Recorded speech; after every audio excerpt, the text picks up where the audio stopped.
بسم الله الرحمن الرحيم الحمد لله رب العالمين الرحمن الرحيم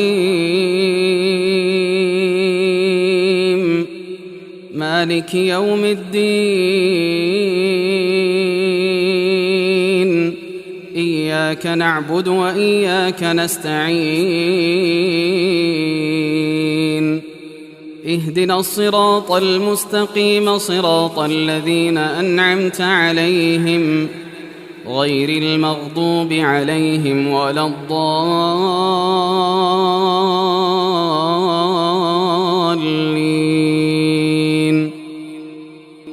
அன்பிற்கினிய சகோதரர்களே,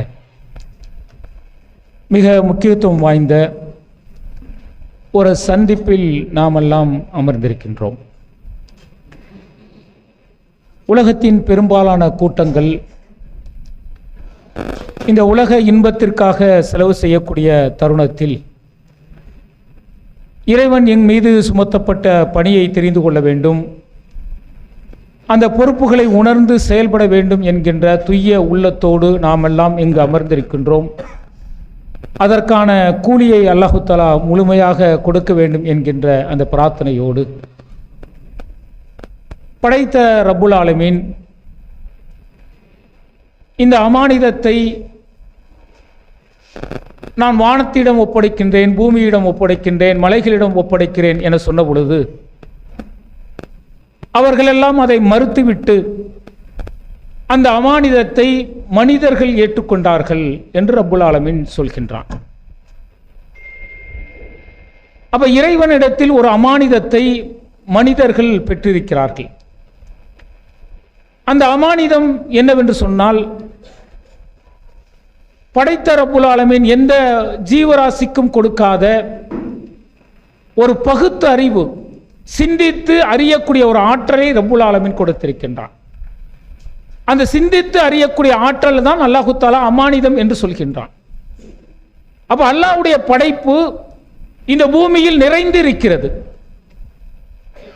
அந்த நிறைந்திருக்கக்கூடிய படைப்புகளை பற்றி ஒரு மனிதன் சிந்திக்கின்றானே, அப்படி சிந்திக்கும் பொழுது படைத்த இறைவன் இருக்கின்றான், அவனுடைய படைப்பின் வல்லமை நமக்கு புரிகிறது என்கின்ற ஒரு ஆழமான சிந்தனை மனிதனுக்கு உருவாகி விடுகிறது. அவ எந்த ஜீவராசிக்கும் கொடுக்காத ஒரு ஆற்றலை, ஒரு அமானிதத்தை மனிதனுக்கு அல்லாஹு தஆலா கொடுத்திருக்கின்றான். அப்ப அந்த அமானிதத்தை பேண வேண்டியது ஒவ்வொரு மூமினுடைய கடமை. என்ன அமானிதம் என்று சொன்னால், இறைவன் ஒருவன் தான் என்பதை நம்முடைய பகுத்தறிவின் மூலம் சிந்திக்க வேண்டும். இந்த அண்ட சராசரத்தை படைத்திருக்கிறவன் இறைவன். இந்த அண்ட சராசரத்தை படைத்து மனிதர்களையும் படைத்து அவர்களுக்கு தேவையான அருட்கொடையை கொடுத்திருக்கின்றானே, அதையும் கொடுத்தது இறைவன் தான். இறைவனால் தான் இந்த உலகத்தில் எல்லா ஜீவராசிகளும் படைக்கப்பட்டது, இந்த உலகம் படைக்கப்பட்டது என்கின்ற அந்த பகுத்தறிவை சிந்திக்கின்றோமே, அந்த பகுத்தறிவு தான் அமானிதம் என்று ரப்புல் ஆலமீன் சொல்கின்றான். அப்ப நம்ம பகுத்தறிவை உணரக்கூடிய நாம் அது ஒரு பொறுப்பு என்பதை உணர வேண்டும். மனிதர்களை அல்லாஹ் தஆலா படைத்திருக்கின்றான். நான் யாரை வணங்க வேண்டும் என்கின்ற அந்த சிந்தனை உணர்வு என்னுடைய பகுத்தறிவின் மூலம் உருவாகும் பொழுது, நான் யாரை வணங்க வேண்டும் என்று சொன்னால், இந்த அண்ட சராசரத்தை படைத்து ஆட்சி செய்து கொண்டிருக்கக்கூடிய அந்த ரப்பை மட்டுமே வணங்க வேண்டும் என்ற அந்த தேடுதல் இருக்கிறதே, அது பகுத்தறிவு மூலம் கிடைக்கிறது. அதனால்தான் அல்லாஹ் தஆலா தன்னுடைய அருள்மறையில் சொல்கின்றான், யா அய்யுஹன்னாஸு உஅ்புது ரப்பக்கும் அல்லதி கலக்கக்கும் வல்லதீன மின் கபலிக்கும் லஅல்லக்கும் தத்தக்குன். உங்களையும் உங்களுடைய முன்னோரையும் படைத்த ரப்பை மட்டுமே நீங்கள் வணங்குங்கள், அதன் மூலம் நீங்கள் இறையச்சம் உடையவர்களாகவும் உள்ள தூய்மை உடையவர்களாகவும் நீங்கள் மாற முடியும் என்று ரப்புல் ஆலமீன் சொல்கின்றான். அப்ப இந்த பகுத்தறிவு எங்க இருக்கிறது என்று சொன்னால், என்னை படைத்தவன் யார், நான் எப்படி படைக்கப்பட்டேன், நான் மரணத்தை சந்திப்பேன், எனக்கு பிறகு என்னுடைய வாரிசுகள் வருவார்கள், அவர்களும் மரணத்தை சந்திப்பார்கள், ஆனால் நித்திய ஜீவனாக இருக்கக்கூடியவன் யார் என்ற பகுத்தறிவு தேடுதல் இறைவன் ஒருவன் என்பதை சொல்லும். இறைவனால் படைக்கப்பட்ட அத்தனை ஜீவராசிகள் மரணித்து விடும். அவனை சுமக்கக்கூடிய வானவர்கள் மறைப்பார்கள், அவனுடைய அரசை சுமக்கக்கூடிய வானவர்கள் மரணிப்பார்கள், அவனால் படைக்கப்பட்ட ஜின்கள் மரணிப்பார்கள், அவனால் படைக்கப்பட்ட அத்தனை ஜீவராசியும் மரணத்தை சந்திக்கும். ஆனால் மரணம் இல்லாதவன் ஒருவன் இருக்கிறான் என்ற தேடுதல் இருக்கிறது. அந்த தேடுதல் எங்கு போய் நிறுத்தும் என்று சொன்னால், படைத்த ரப் அவன்தான் மரணிக்க மாட்டான், அவன்தான் நித்திய ஜீவனாக இருப்பான், அவனைத்தான் வணங்க வேண்டும் என்கின்ற அந்த தேடுதலை எது கொடுக்கும் என்றால் இந்த பகுத்தறிவு கொடுக்கும். அவ பொறுப்பு பொறுப்பு என்று சொல்கின்றோமே, அந்த பொறுப்பு ஒரு அமானிதம். படைத்த இறைவனிடத்தில் நாம் பெற்ற அமானிதம் எதுவென்று சொன்னால் இந்த பகுத்தறிவு. இந்த பகுத்தறிவு சிந்தித்து பார்க்க வேண்டும். யார் இறைவன்? இறைவன் என்பவன் யார்? சிந்தித்து பாருங்கள்.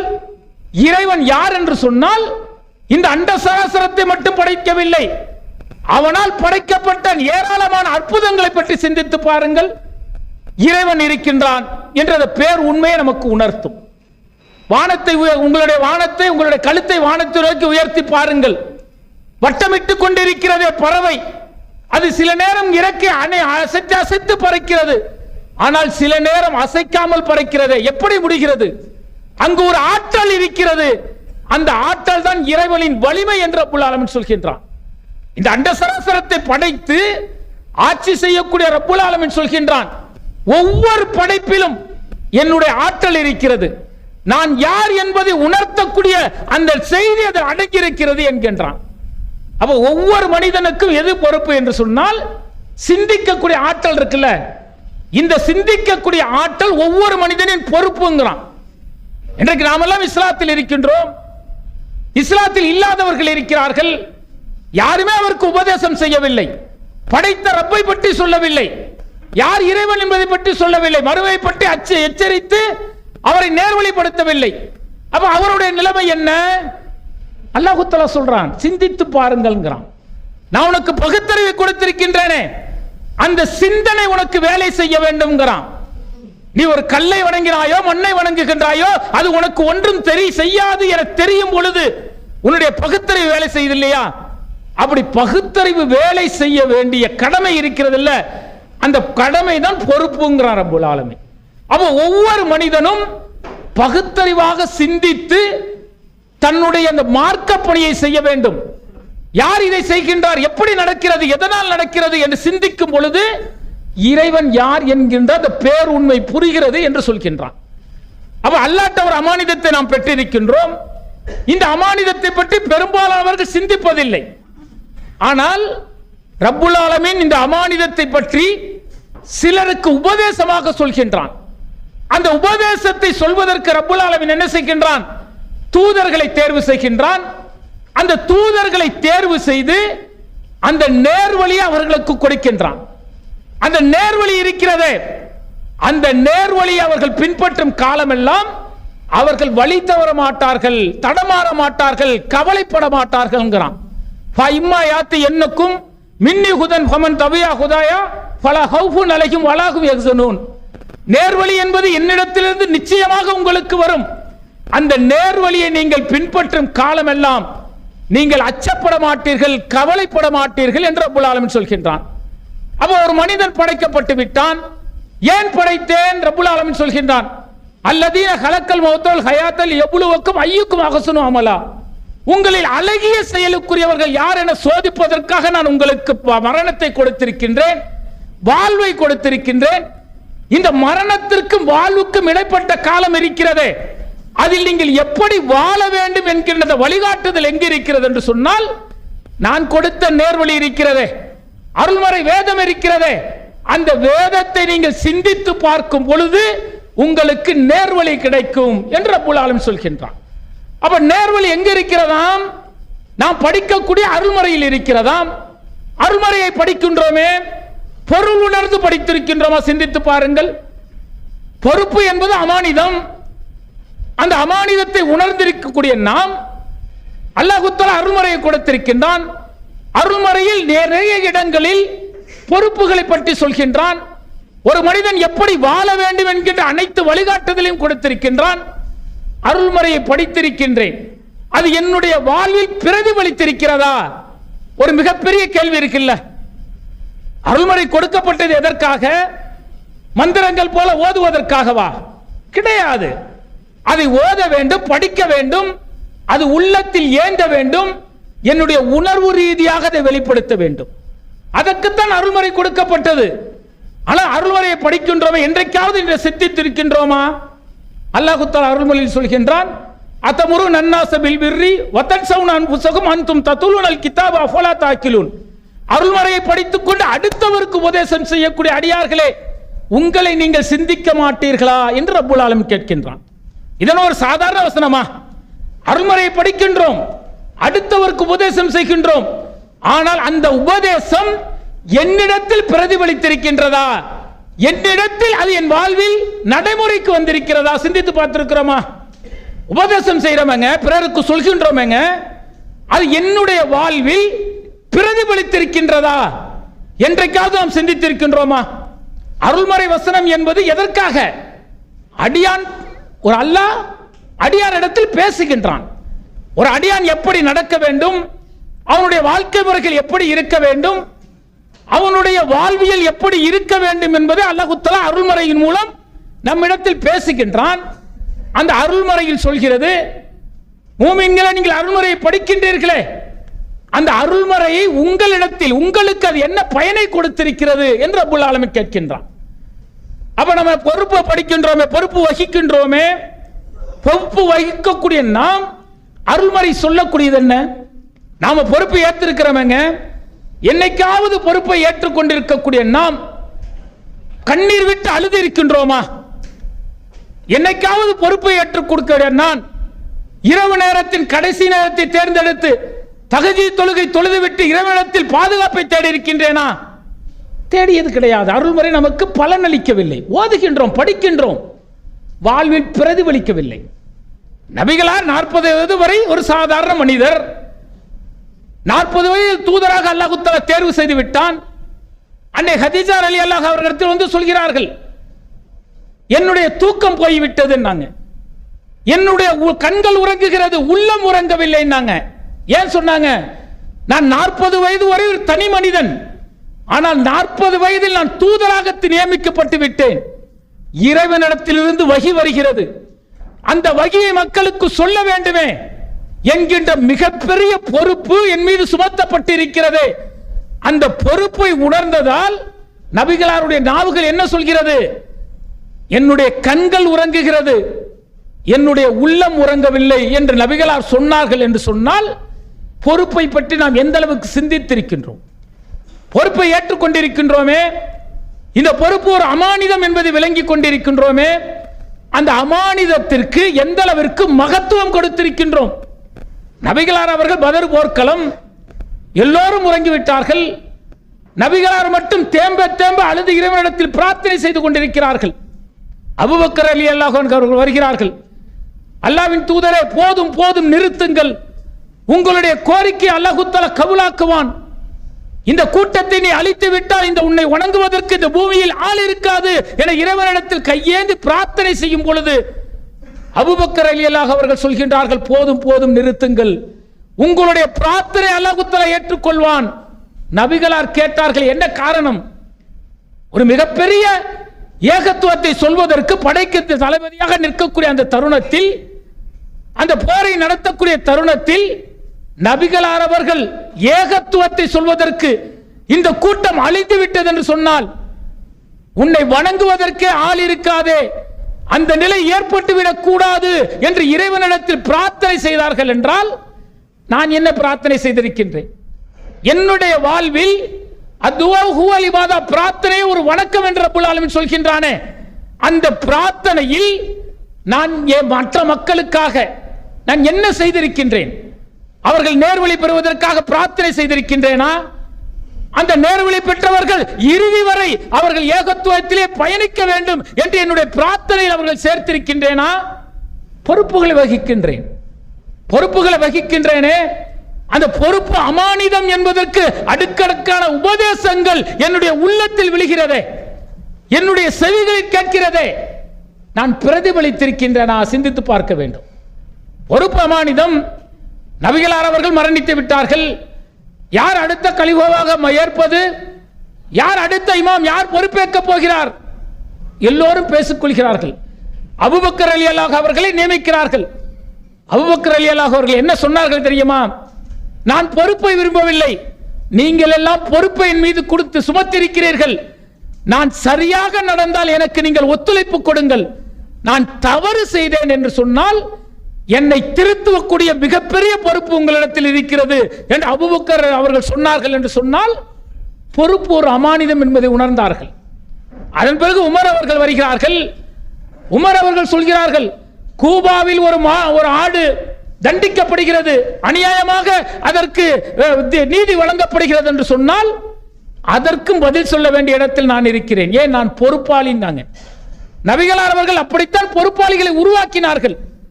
அந்த பொறுப்பை சுமக்கக்கூடிய நாம் எந்த இடத்தில் இருக்கின்றோம்? அருள்முறையை படிக்கின்றோமே, அருள்முறை சொல்லக்கூடிய வசனங்களுக்கு உயிரோட்டம் கொடுத்திருக்கிறோமா? சிந்தித்து பாருங்கள். ஒரே ஒரு வசனங்க, ஒரு மூமின் எப்படி நடக்க வேண்டும் என்பதை அல்லாஹ் தஆலா தெள்ள தெளிவாக சொல்கின்றான். ஓமன் அஹ்ஸனு கௌலன் மிம்மன் தா இலல்லாஹி வ அமில ஸாலிஹன் வ கால இன்னனி மினல் முஸ்லிமீன். அல்லாஹ்வை மட்டுமே வணங்கக்கூடிய முஸ்லிமாக இருக்க வேண்டுமாம். மறுமை வெற்றிக்கு அமல்களை அதிகம் செய்ய வேண்டுமாம். எவ்வளவு எதிர்ப்புகள் வந்தாலும் இஸ்லாத்தில் உறுதியாக நிற்கின்றானே, அவனை விட அழகிய சொல்லை சொன்னவன் யார் என்று ரப்புல் ஆலமீன் கேட்கின்றான். ஒரே ஒரு அருள்முறை வசனம், ஒரு மூமின் எப்படி இருக்க வேண்டுமாம்? இஸ்லாத்தின் பக்கம் மக்களை அழைக்க வேண்டுமாம், அமல்களை அதிகம் செய்ய வேண்டுமாம், அல்லாஹ்வை மட்டுமே வணங்கக்கூடிய ஏகத்துவவாதியாக முஸ்லிமாக இருக்க வேண்டுமாம். அவனை விட அழகிய சொல்லை சொன்னவன் யார் என்று கேட்கிறானே.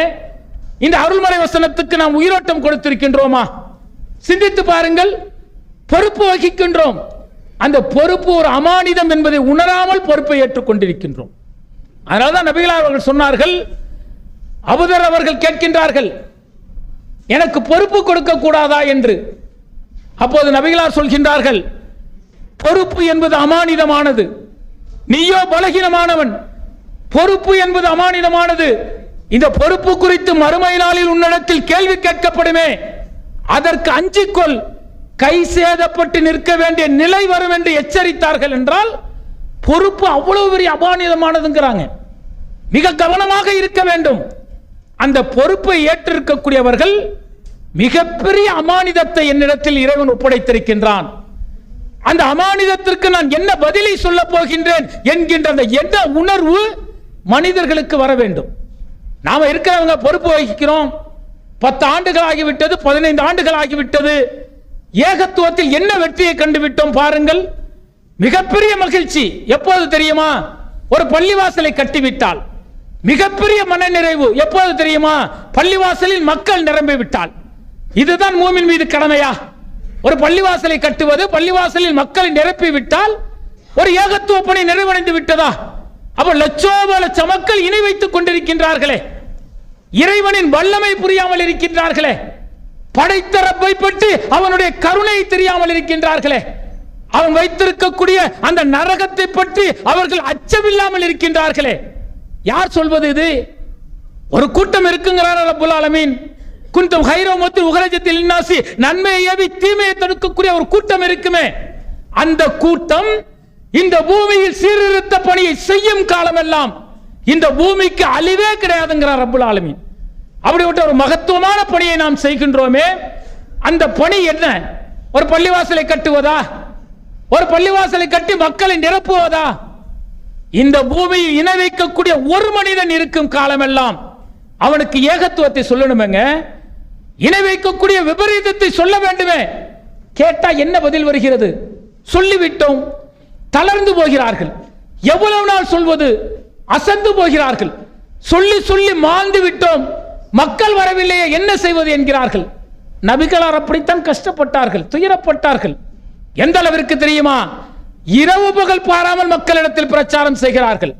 கைஃப தக்ஃபுரூன பில்லாஹி வ குன்தும் அம்வாத்தன் அஹ்யாக்கும் சும்மா யுமீத்துகும் சும்மா யுஹ்யிக்கும் சும்மா இலைஹி துர்ஜஊன். எப்படி படைத்த ரப்பை நீங்கள் மறுக்கிறீர்கள்? அவன் தானே உங்களுக்கு உயிர் கொடுத்தான், அவன் தானே உங்களை மரணமடைய செய்வான், அவன் தானே உங்களுக்கு உயிர் கொடுத்து மறுமையில் மகசர் மைதானத்தில் நிறுத்தி விசாரிப்பானே, அந்த நாளை நீங்கள் மறந்து விட்டீர்களா என்று கேட்டார்கள். அல்லாஹ்வுடைய தூதர் உபதேசத்தை சொல்றாங்க, ஆனா அந்த மக்கள் ஏற்றுக்கொள்ளவில்லை. சொல்ல முடியாத துயரங்கள், துன்பங்கள். அல்லாஹ்வுடைய தூதரை ஏசுகிறார்கள், அடிக்கின்றார்கள், துன்பப்படுத்துகின்றார்கள். எந்த அளவிற்கு தெரியுமா? நபிகளாரை பார்த்து அல்லாஹ் தஆலா கேட்கின்றான், என்ன போர்வை போர்த்துக் கொண்டவரே, அவர்கள் நேர்வழி பெறவில்லை என்பதற்காக உம்மை நீயோ மாய்த்துக் கொள்வீரோ என கேட்டுவிட்டு தூதரை பார்த்து சொல்கின்றான், முகமதே, நீங்கள் அவர்களுக்கு பிரச்சாரம் செய்கின்றீர்களே, அது உங்களுடைய கருத்தல்ல, உங்களுடைய சொந்த கருத்தை நீங்கள் சொல்லவில்லை. நான் கொடுத்த வஹியை அவர்களுக்கு நீங்கள் உபதேசமாக சொல்கின்றீர்கள். அந்த அநியாயக்காரர்கள் உங்களை புறக்கணிக்கவில்லை, என்னுடைய வஹியை புறக்கணிக்கிறார்கள். அவர்களுக்கு கடுமையான வேதனை உண்டு. முகமதே, சொல்லுங்கள் சொல்லுங்கள் சொல்லுங்கள், சொல்வதுதான் உமது கடமை. யார் நேர்வழி பெறுகிறார்கள் என்பதை நான் தீர்மானிக்கிறேன். அல்லாஹ் தஆலா தீர்மானிப்பவன் அவன், சொல்வது நமது கடமைன்னு தூதருக்கே கட்டளையிடுகிறார்கள் என்றால் நம்முடைய பணி என்னங்க? மக்கள்கிட்ட சொல்லணுமே, சொல்லிக்கொண்டே இருக்க வேண்டுமே.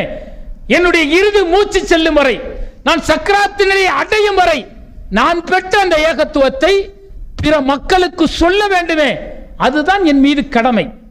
அதை தானே அல்லாஹ்வுடைய தூதர்கள் நம் மீது சுமத்தினார்கள். அல்லாஹ்வுடைய தூதர்கள் என்ன சொன்னாங்க?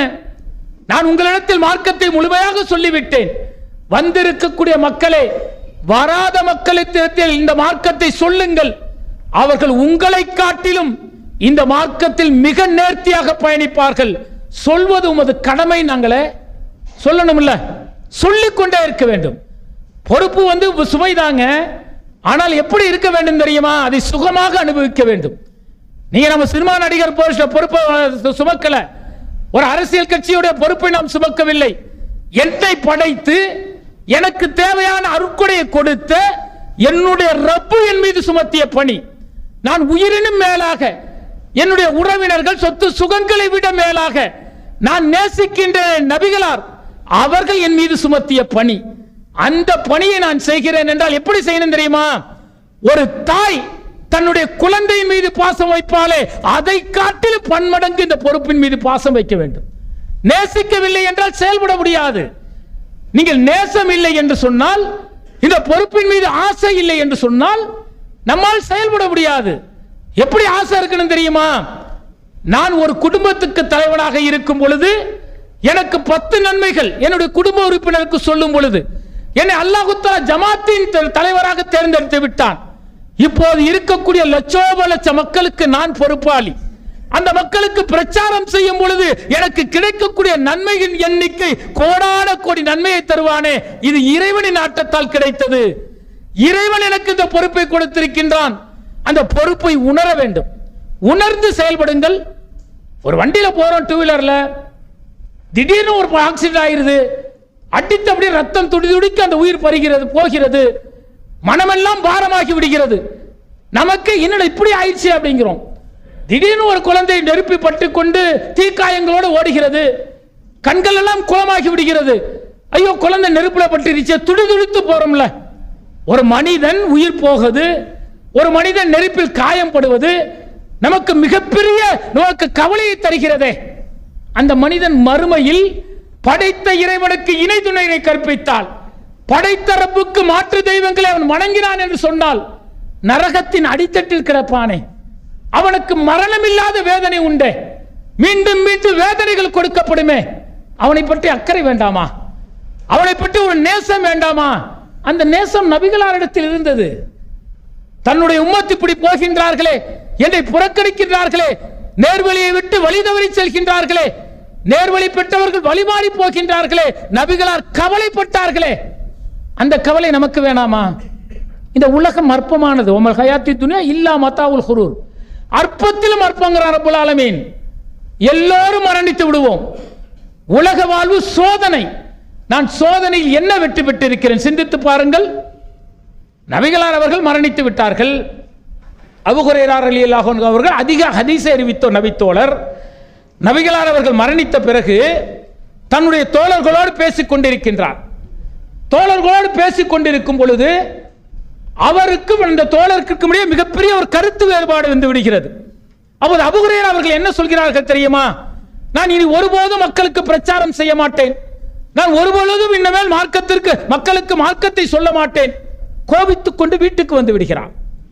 வீட்டுக்கு வந்த பிறகு அவருடைய கண்கள் எல்லாம் குளமாகி தேம்பி தேம்பி அழுகின்றார். உள்ளமெல்லாம் பாரமாகி விட்டது, இதயம் படவடக்கு தொடங்கி விட்டது. ஓடோடி வருகிறார் வீதிக்கு. வந்து அல்லாஹ்வின் வல்லமைகளை சொல்கின்றார். நரகத்தை பற்றி அச்சமூட்டி எச்சரிக்கை செய்கின்றார்.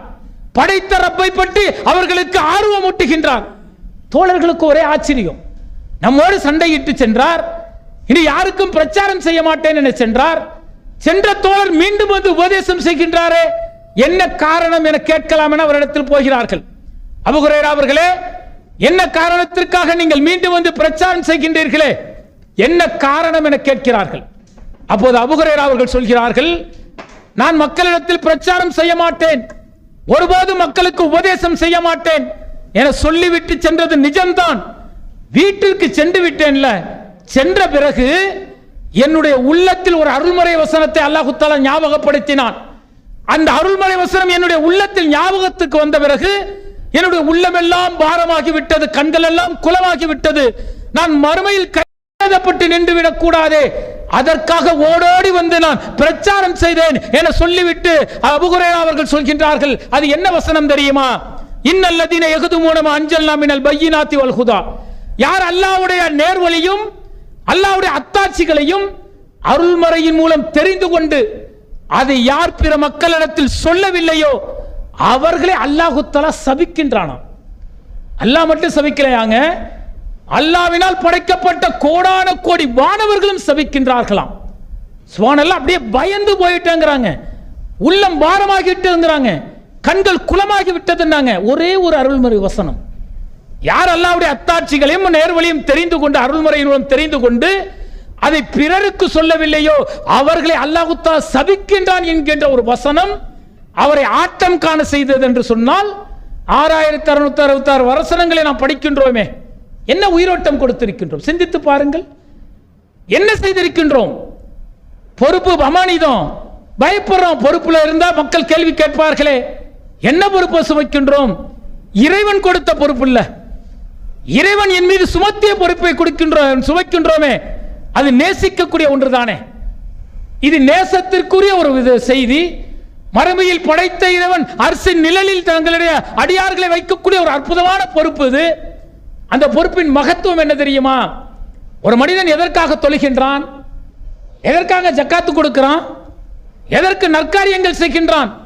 எப்படியாவது அல்லாஹ்வுடைய அன்பை பெற்றுவிட வேண்டும், கருணையை பெற்றுவிட வேண்டும், அவனுடைய கடைக்கன் என் மீது விழுந்து நான் சொர்க்கத்திற்கு சென்று விட வேண்டும் என்பதுதான் ஒரு மனிதனுடைய இலக்கு.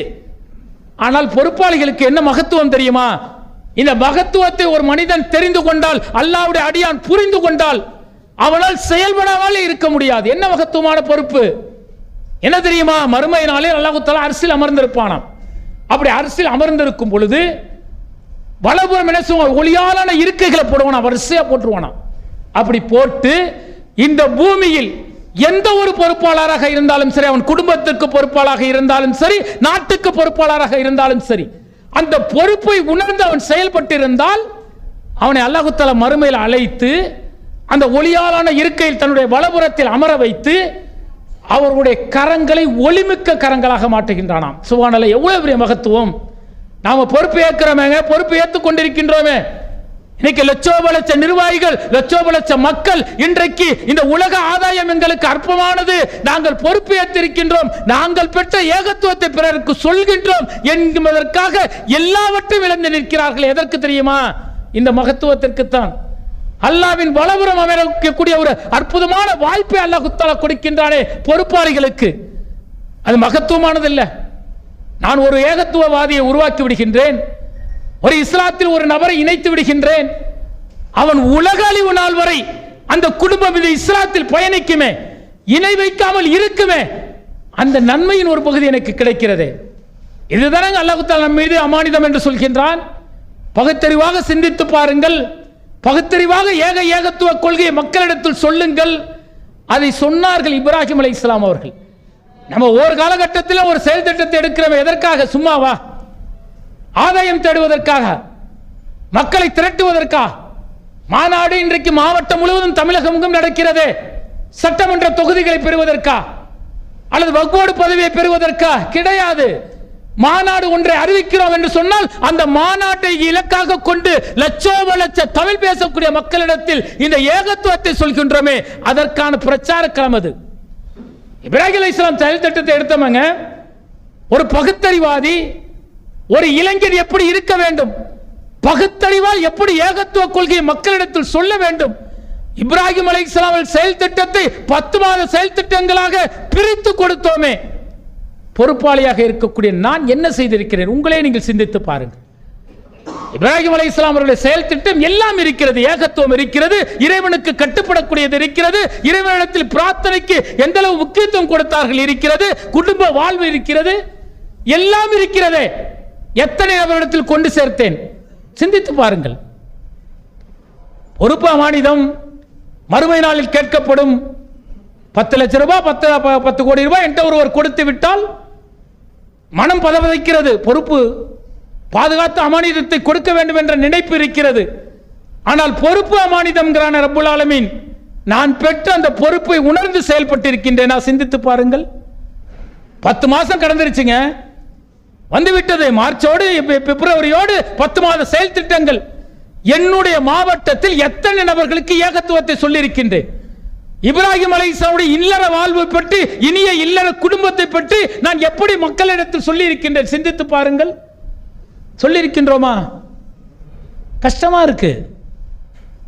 பணிங்கிறோம், வேலை பலுங்கிறோம், என்னால முடியலங்கிறோம். இப்படித்தானங்க சொல்லிக்கிட்டு இருக்கிறோம். மரணம் வந்துடுமே. இந்த உலக வாழ்வு அற்பமானதுங்கிறான் ரப்புல் ஆலமீன். எப்படி அற்பமானதுங்கிறான் தெரியுமா? அற்பத்திலும் அற்பங்கிறான். நபிகளார் அவர்கள் சொல்கின்றார்கள், அல்லாஹ் தஆலா சொல்றான் கொசுவின் இறக்கையை விட அற்பமானதுங்கிறான். நபிகளார் என்ன சொல்றாங்க தெரியுங்களா? உங்களுடைய ஆட்காட்டு விரலை எடுத்துக் கொள்ளுங்கள், அதை கடலில் மூழ்கி எடுங்கள், அது எவ்வளவு நீரை எடுத்து வந்திருக்கும். இதுதான் உலக இன்பம். நாங்க இதை விட அற்பமாக யார் சொல்ல முடியும்? கடல்ல போய் நீரை மூழ்கி எடுத்தா எவ்வளவு தண்ணியை விட்டு வந்திருக்கும். இதுதான் உலக இன்பம். நாங்க இந்த இன்பத்திற்காக இறைவன் கொடுத்த பணி, இறைவனிடத்தில் நாம் கொடுத்த அமானிதம், பெற்று வந்த அமானிதம், நாம் பெற்ற பொறுப்பு அமானிதம், இதையெல்லாம் செய்யாமல் இருக்கின்றோமே. சிந்திக்க வேண்டாமா? மரணம் வந்து விடுமே. உலக இன்பம் என்ன காரணம் சொல்றோம்? மனைவி மக்களுங்கிறோம், எதிர்கால சந்ததிற்கு பொருளாதாரம் சேர்க்க வேண்டும் என்கின்றோம். அல்லாஹ்வின் படைப்பை சிந்தித்து பாருங்கள். ஆரம்பத்தில் சொன்னல்ல, அமானிதம் என்ற ஒன்றை பெற்றிருக்கின்றான் மனிதன். என்ன அமானிதம் தெரியுமா? பகுத்தறிவு.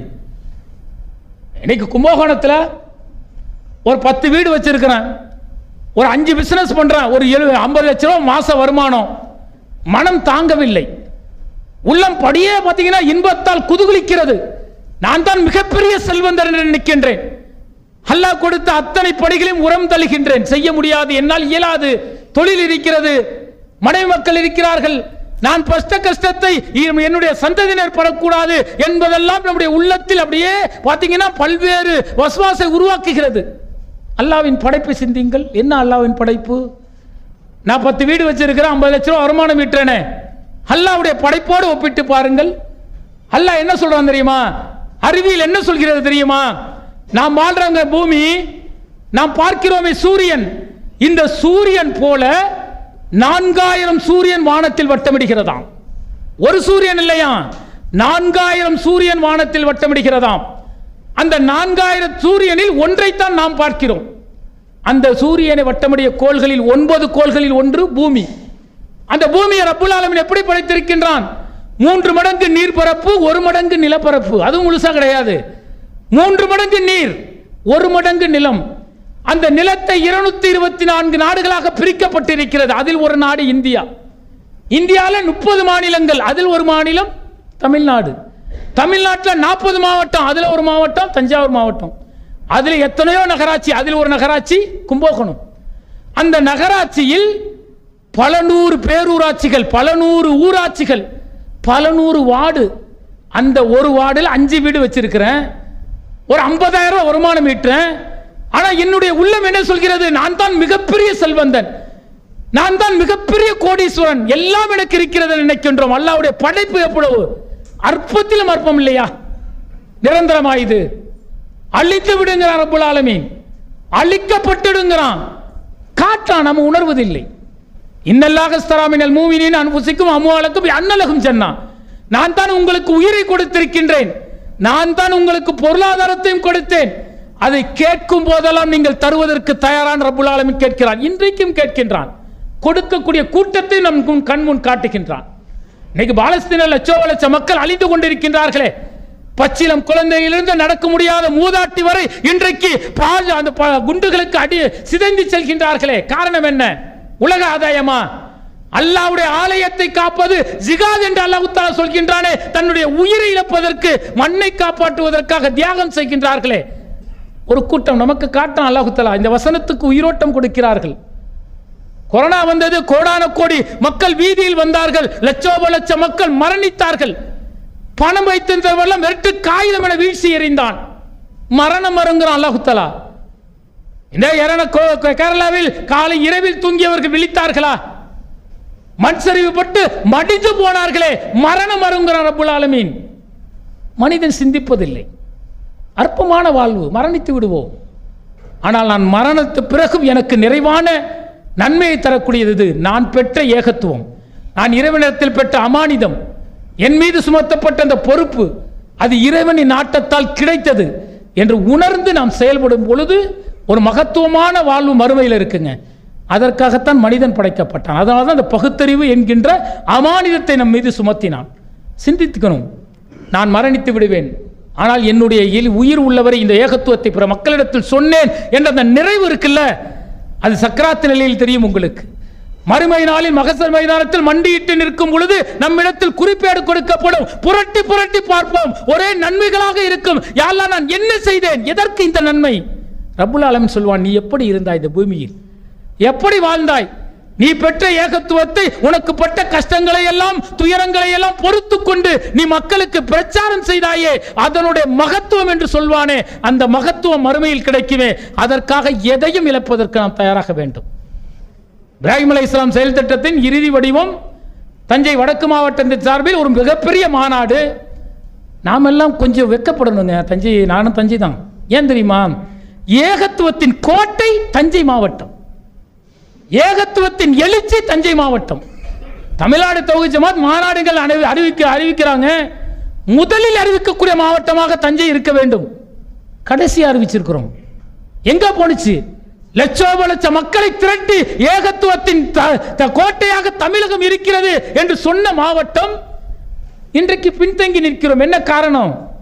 நாம் ஏகத்துவ அழைப்பு பணியில் பின்தங்கி நிற்கின்றோம்.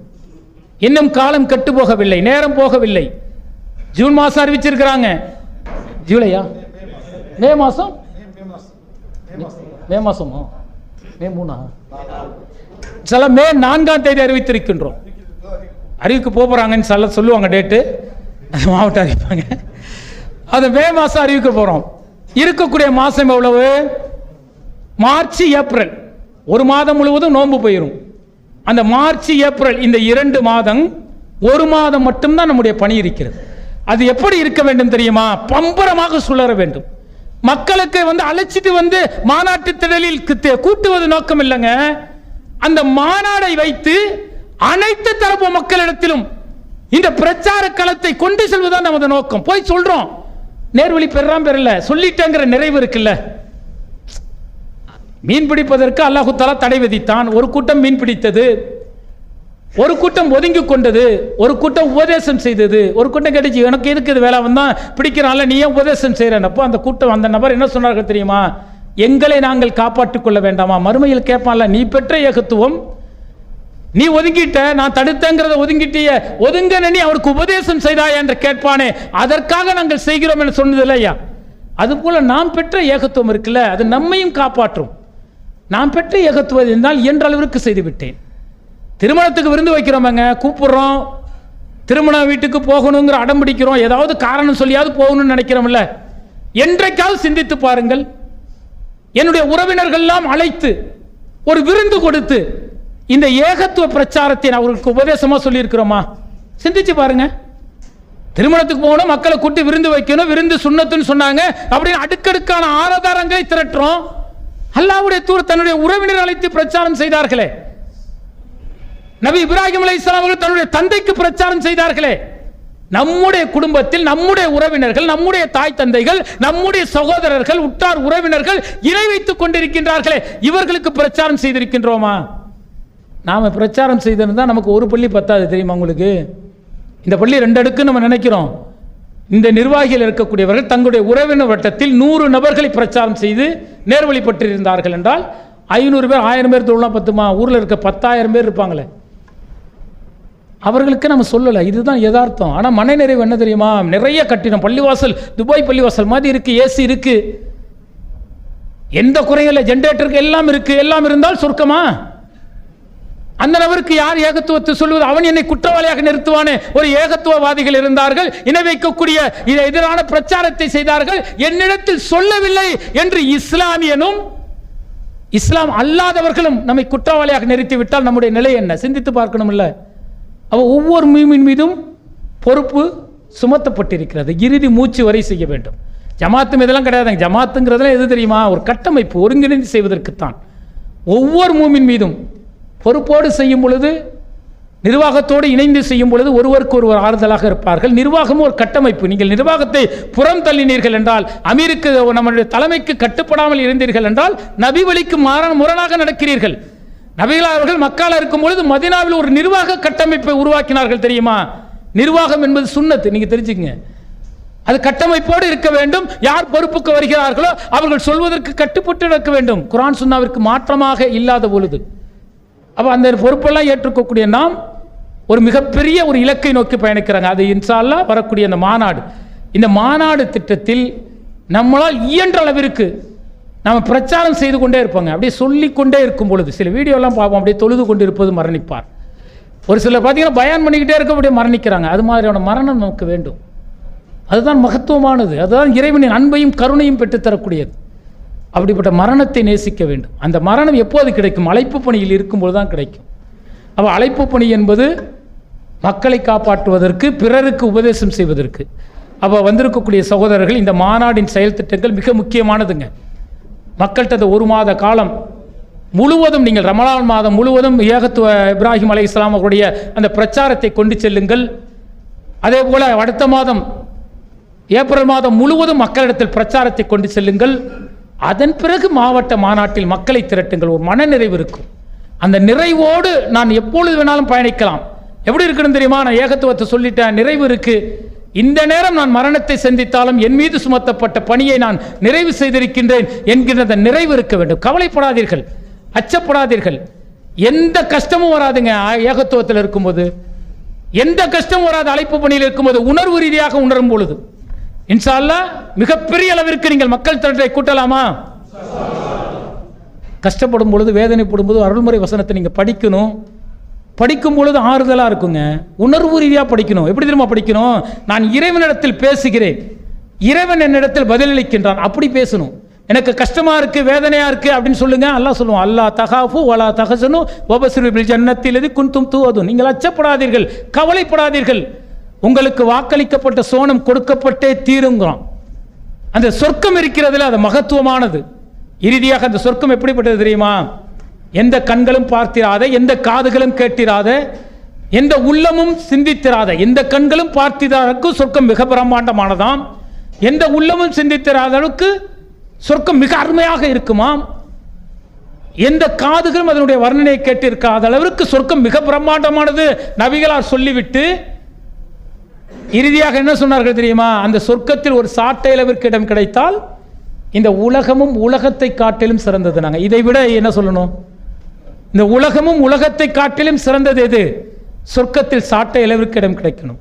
அந்த சொர்க்கத்திற்கு நாம் செல்ல வேண்டும் என்று சொன்னால் நம் மீது சுமத்தப்பட்ட பணியை உணர்ந்து செயல்படுவோம், பொறுப்புணர்ந்து செயல்பட்டோம் என்று சொன்னால் அது மகத்துவமான மறுமை வெற்றியை தரும். ஒரு நல்ல சமுதாயத்தை என்னுடைய குடும்பத்தில் உருவாக்கினேன் என்கின்ற மனநிறைவோடு நாம் மரணத்தை சந்திப்போம். அப்படிப்பட்ட நல்லதொரு மரணத்தை நமக்கு இறைவன் ஏற்படுத்தி தர வேண்டும். இறுதி மூச்சு உள்ளவரை நம்முடைய அழைப்பு பணி தொடர வேண்டும் என்கின்ற செய்தியோடு அஸ்ஸலாமு அலைக்கும்.